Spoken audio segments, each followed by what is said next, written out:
사도신경으로 우리의 신앙을 고백하며 새벽 예배 하나님께 올려드리겠습니다.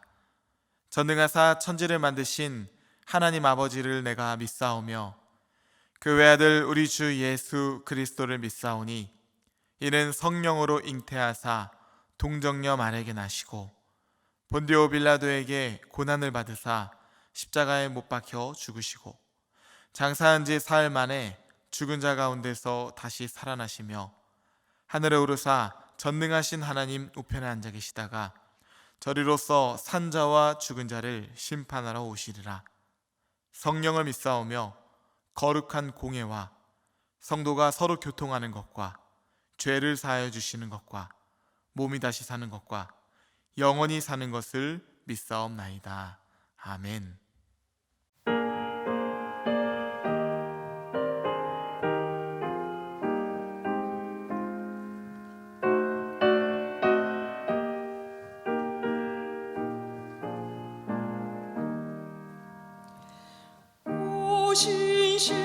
신실하신 주 내 아버지여 늘 함께 계시니 두려움 없네. 그 사랑 변찮고 날 지키시며 어제나 오늘이 한결같네. 오 신실하신 주, 오 신실하신 주, 날마다 자비를 베푸시며 일용할 모든 것 내려주시는 오 신실하신 주, 나의 구주. 봄철과 또 여름, 가을과 겨울, 해와 달, 별들도 다 주의 것. 만물이 주 영광 드러내도다. 신실한 주 사랑 나타내네. 오 신실하신 주, 오 신실하신 주, 날마다 자비를 베푸시며 일용할 모든 것 내려주시니 오 신실하신 주, 나의 구주. 내 죄를 사하여 아니하시고 주님이 오셔서 인도하네. 오늘의 힘내가 내일의 소망, 주말이 모든 내리시네. 오 신실하신 주, 오 신실하신 주, 날마다 자비를 베푸시며 일용할 모든 것 내려주시니 오 신실하신 주, 나의 구주.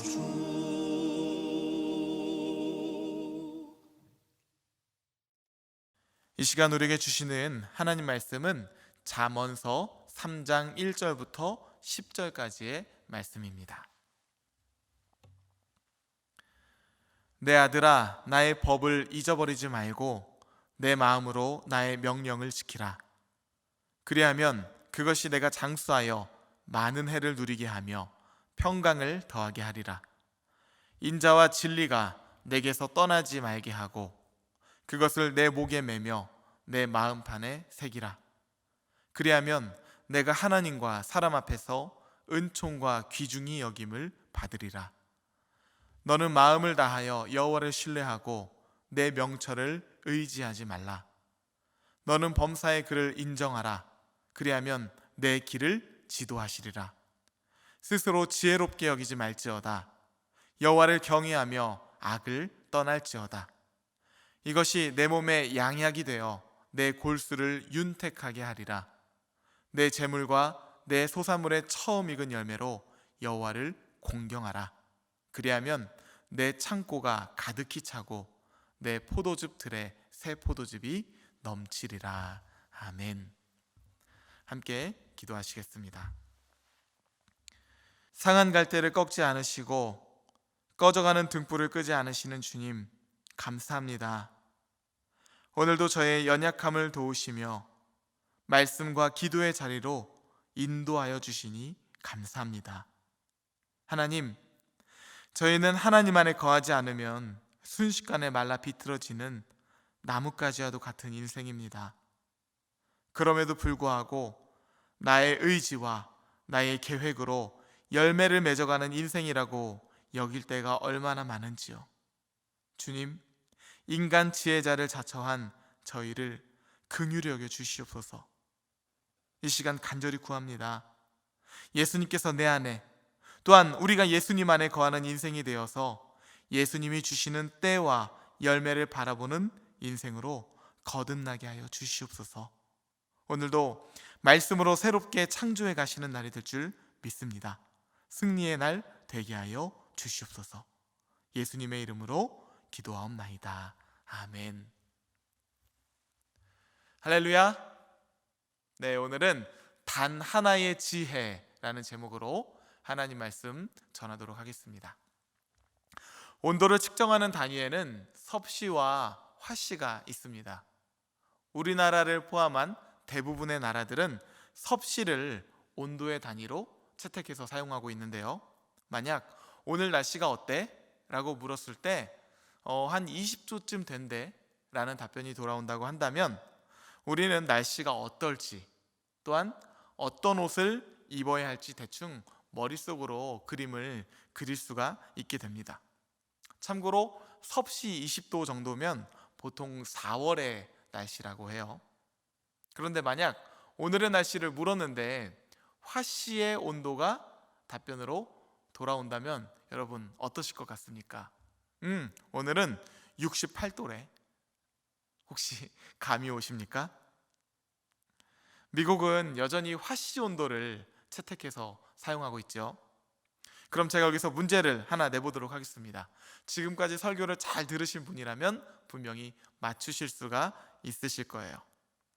화씨 68도를 섭씨 온도로 변환하면 몇 도가 될까요? 정답은 바로 20도죠. 섭씨 20도와 화씨 68도는 같은 온도를 각각 다른 단위로 표현한 수치입니다. 섭씨, 화씨 복잡하시죠? 상관없습니다. 인생 사는데 아무런 지장이 없습니다. 물론 화씨를 섭씨로 변환시키는 질문이 주어졌을 때 이 문제를 빠르게 풀어내는 사람을 보고 우리는 똑똑한 사람이라고 부를 수는 있을 것입니다. 하지만 우리가 그 사람을 보면서 지혜로운 사람이다 라고 부르지는 않죠. 그리고 이러한 문제가 주어졌을 때 이걸 아주 빠르게 풀어내는 스마트폰을 붙들고 지혜로운 스마트폰이다 라고 우리가 떠받들지도 않습니다. 왜냐하면 이 문제는 단 하나의 정답만이 존재하고 그 답은 누구나 정해진 공식에 맞춘다면 풀어낼 수가 있기 때문이죠. 수학자나 인지심리학자들은 이렇게 분명한 답이 존재하는 문제를 잘 구조화된 문제 혹은 잘 정의된 문제다라고 이렇게 부릅니다. 공식에만 대입하면 정답을 쉽게 산출해낼 수가 있기 때문이에요. 하지만 사람이 살아가는 인생에 있어서 이렇게 정답이 딱 떨어져 나오는 문제가 얼마나 될까요? 오히려 우리의 삶은 정답을 쉽게 제시할 수 없는 문제들로 가득합니다. 이런 것들을 잘 구조화되지 않은 문제, 혹은 잘 정의되지 않는 문제라고 부른다고 해요. 왜냐하면 이 질문들은 정답이 존재하지 않고 사람들마다 보는 관점, 즉 생각의 틀인 프레임에 따라서 서로 다른 의견들이 존재하기 때문이에요. 그래서 정치, 경제, 교육, 언론, 돈, 이렇게 인생의 수많은 영역들 가운데 프레임이라는 용어가 얼마나 많이 사용됩니까? 단 하나의 정답에 있는 것이 아니라 관점에 따라서 생각하는 정답이 다 다르다는 것이죠. 여러분은 어떠한 관점, 어떠한 공식을 가지고 인생의 지혜를 살아가십니까? 예전에는 열심히 살면 성공한다, 부지런하면 반드시 성공한다, 사람은 정직해야 성공해 라는 것이 우리나라의 큰 정서였고 지혜의 공식이었던 것 같습니다. 요즘은 어떤 공식들을 주위에서 많이 듣게 되시나요? 영혼까지 끌어모아서라도 집 한 채는 마련해야 한다. 윤리와 도덕의식은 점점 결여되면서 불법이 아니니까 괜찮아, 편법으로라도 어떻게든 해봐, 이런 관점도 점점 더 커지는 것 같아요. 워라벨 들어보셨죠? 그저 열심히 사는 것보다는 일과 삶의 조화로운 균형을 이루며 삶의 질을 추구하며 사는 것이 지혜로운 거야. 소확행 들어보셨나요? 큰 꿈은 너무 불투명하고 거창하니까 차라리 소소하지만 확실한 행복을 지금 당장 누리는 삶을 한번 살아봐. 그것이 바로 지혜로운 거야 라는 관점들이 현대인들의 삶의 공식으로 어느 정도 밑바탕을 이루고 있는 것만 같습니다. 성공하는 사람들의 7가지 습관이라는 책을 써서 세계적인 작가가 되고 엄청난 부를 이룬 스티븐 코비를 많은 분들이 아마 아실 거예요. 리더십의 권위자이고 조직 컨설턴트인 그는 자기 나름대로 인생의 성공 DNA를 발견했고 그것을 자신의 책에 써서 출판했던 것인데요. 그래서 책 제목을 아주 자신 있게 성공하는 사람들의 7가지 습관이라고 제시했던 것입니다. 거기에 보면 인생을 성공하는 7가지의 공식, 프레임을 이렇게 소개하고 있어요. 첫 번째, 자신의 삶을 주도하라. 둘째, 끝을 생각하며 시작하라. 셋째, 소중한 것을 먼저 하라. 넷째, 윈윈을 생각하라. 다섯 번째, 먼저 이해하고 다음에 이해시켜라. 여섯 번째, 시너지를 내라. 그리고 마지막 7번째는 끊임없이 쇄신하라. 이것이 바로 스티븐 코비가 관찰한 성공한 사람들의 특징이었고 그가 제시한 인생 성공의 해법이었습니다. 그리고 그 또한 부와 명예를 이루며 성공의 삶을 살았죠.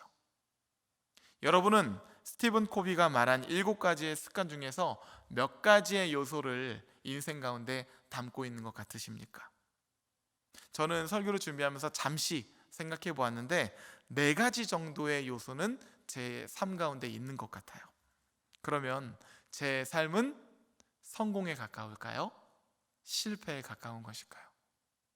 인생은 아무도 모르죠. 스티븐 코비도 훗날 자신이 완전히 파산을 맞이하게 될 줄은 꿈에도 몰랐을 것입니다. 인생은 정말 아무도 모르는 것이에요. 그런데 우리는 어떻게 살아갑니까? 마치 내가 성취한 몇 가지의 성공 경험이 공식이고 진리인 것 마냥 이렇게 살면 성공할 수 있어, 이렇게 살아야 돼, 이렇게 해라, 내가 이렇게 해보니까 되더라, 넌 왜 안 되니? 너 혹시 무슨 문제 있는 거 아니야? 이렇게 여기면서 살아갈 때가 있죠. 그리고 이것이 바로 욥의 세 친구들의 태도이기도 했습니다. 엘리바스, 빌닷, 소발. 이 세 친구들은 욥이 처한 상황을 듣고 욥을 위로하러 옵니다. 사실 누군가를 위해서 마음을 쓰고 시간을 내어준다는 것은 참 고마운 일이죠. 그런 의미에서 이들은 욥의 좋은 친구들이었습니다. 하지만 그들은 자신들의 경험과 지혜를 가지고 욥의 고난을 해석하려고 시도를 하다 오히려 욥에게 더 큰 상처만을 남겨주게 되었죠. 인간 상담자를 자처한 그들의 지혜의 한계였습니다. 우리도 이와 비슷한 경험을 할 때가 참 많습니다. 그저 내 이야기를 잘 들어주기를 원했을 뿐인데, 그래서 내가 이 감정을 잘 풀어나갈 수 있도록 공감을 해주거나 적절히 필요한 부분들을 지혜롭게 도와주면 좋았을 것을, 굳이 자신이 고난을 이겨낸 방법 1부터 100까지 그 노하우를 열심히 풀어내는 덕에 괜히 마음만 더 상할 때가 혹시 있지는 않으셨습니까? 제가 아이를 키우면서 느끼는 건요, 똑같은 배에서 나왔는데 어쩜 그리 다른지 좋아하는 것도 다르고 반응하는 것도 너무나 다르더라고요. 분명히 똑같은 상황인데 이 두 아이들이 문제를 해결해 나가는 방식, 반응하는 태도가 어쩜 그렇게 다른지 저도 참 신기하더라고요. 이것이 무슨 의미일까요? 인생은 단 하나의 공식, 단 하나의 지혜로 살아가는 것이 아니라는 것이에요. 성경에도 지혜서가 딱 한 권만 있으면 우리가 신앙생활하기에 심플하고 얼마나 편리하겠습니까? 그런데 성경은 욥기, 잠언, 전도서 이렇게 세 권의 지혜서를 우리에게 전해주고 있죠. 욥기의 때, 잠언의 때, 전도서의 때, 시대마다 통용되고 사람마다 필요한 지혜가 다 다르다는 것이에요. 그래서 우리는 이러한 말씀을 골고루 묵상하고 묵상한 말씀을 통합해서 분별할 줄 아는 삶의 지혜를 가져야 한다라는 것입니다. 그래서 성경은 우리에게 단 하나의 프레임, 단 하나의 지혜를 전하고 있습니다. 그것이 무엇일까요? 여호와를 경외하라. 여호와를 경외하는 것이 지혜의 근본이요 거룩하신 자를 아는 것이 명철이니라. 인간의 지혜는 여호와 경외라는 바탕 위에서 아름답게 그리고 무궁무진하게 꽃을 피워나갈 수가 있다는 것입니다. 우리의 삶이 하나님 안에 담겨 있으면 지혜가 충만하신, 지혜가 완전하신 하나님께서 우리의 삶을 때를 따라 돕는 은혜로 상황의 가장 완전한 지혜로 인도하신다는 것이죠. 그래서 성도들의 인생 가운데 감당하기 어려운 고난이 찾아오면 교회가, 목회자가 어떻게 도울 수 있을까요? 대신해서 문제를 다 해결해 줄 수 있을까요? 물론 상담을 하다 보면 너무 속이 상하고 마음 같아서는 어떻게든 해결해 주고 싶은 마음이 굴뚝 같을 때가 있습니다. 하지만 그렇게 할 수 없을 뿐더러 솔직히 그럴 능력도 없지요. 자식이 아픈 모습을 보는 것이 속상하다고 해서 부모가 대신해서 아파줄 수는 없지 않습니까? 그저 이 아이가 이 시간을 잘 지나고 잘 이겨나갈 수 있도록 옆에서 격려해주고 기도해주고 돌보아주는 것이죠. 교회도 목회자도 똑같습니다. 성도들이 이 어려운 고난 가운데서 어떻게든 하나님을 바라볼 수 있도록, 어떻게든 하나님 품 안에서 거할 수 있도록 영적으로 돌보며 하나님 안에서, 믿음 안에서 이 모든 상황들을 해석하고 해결해 나갈 수 있는 지혜를 찾을 때까지 함께하며 돌보아주는 것이에요. 이럴 땐 이렇게 해야 됩니다. 그럴 땐 저렇게 해야 됩니다. 이렇게 하는 것이 옳습니다. 저렇게 하는 것이 옳습니다. 상황마다 성도에게 가이드를 주며 정답을 제시하려는 것이 아니라 성도가 하나님 안에서 하나님께서 부어주시는 지혜를 스스로 찾으며 하나님을 더 깊이 만날 수 있도록 돕는 것이 목회자의 가장 중요한 역할입니다. 그리고 이것이 비단 목회자만의 역할뿐이겠습니까? 주님의 몸된 교회를 이루는 성도 한 사람 한 사람, 모든 성도들의 역할이죠. 교회의 역할입니다. 이것을 단 하나의 지혜, 단 하나의 프레임으로 우리에게 강조하고 있는 것이에요. 여호와를 경외하라. 여호와를 경외하는 자에게는 지혜로 완전하신 하나님께서 때를 따라 가장 완전한 지혜로 저의 인생을 인도하신다는 것입니다. 사랑하는 성도 여러분, 인생을 살다 보면 하나님을 믿고 따르는 것이 힘겹게 느껴질 때가 있죠. 어떤 때는 아주 선명하게 드러내시다가도 정작 우리가 하나님을 필요로 할 때에는 종적을 감추시고 황홀할 정도로 신비로운 손길로 우리의 삶을 인도하시다가도 때로는 아무리 애를 써도 전혀 느낄 수 없도록 잠적하는 것처럼 느껴질 때면 우리 마음 가운데 서운함이 몰려오는 것이 사실입니다. 그러나 여러분, 성경을 읽다 보면 믿음은요, 이해함으로 보다는 순종함으로 그 뜻을 발견하게 될 때가 더욱 많다는 것을 우리는 보게 됩니다. 아브라함이 믿음으로 순종함으로 이삭을 하나님께 올려드렸던 것처럼 말이죠. 언제나 지나고 나야만 그것이 무엇인지 알게 될 때가 얼마나 많습니까? 그래서 성경은 단 하나의 공식만이 우리 인생의 지혜임을 끊임없이 일깨우고 있는 것이에요. 여호와를 경외하라. 여호와를 경외하는 그 인생 가운데 무궁한 지혜가 꽃피울 것이다. 창조의 하나님께서 아침마다 새롭고 상황마다 새롭게 너의 삶을 인도하실 것이다. 이 한마디를 오늘 본문은 이렇게 표현하고 있는 것입니다. 잠언 3장 1절, 내 아들아 나의 법을 잊어버리지 말고 내 마음으로 나의 명령을 지키라. 3장 5절, 너는 마음을 다하여 여호와를 신뢰하고 내 명철을 의지하지 말라. 3장 7절, 스스로 지혜롭게 여기지 말지어다. 여호와를 경외하며 악을 떠날지어다. 사랑하는 성도 여러분, 아직도 여러분 삶 가운데 10가지, 100가지, 1000가지의 지혜가 필요하다고 생각되십니까? 우리의 인생은요, 수백 가지, 수천만 가지의 지혜가 있어도 그것을 다 풀 수 없고 헤아릴 수 없는 것이 우리의 인생입니다. 과학, 의료 기술이 아무리 발달되어 있다 해도 죽음을 막지 못하고요.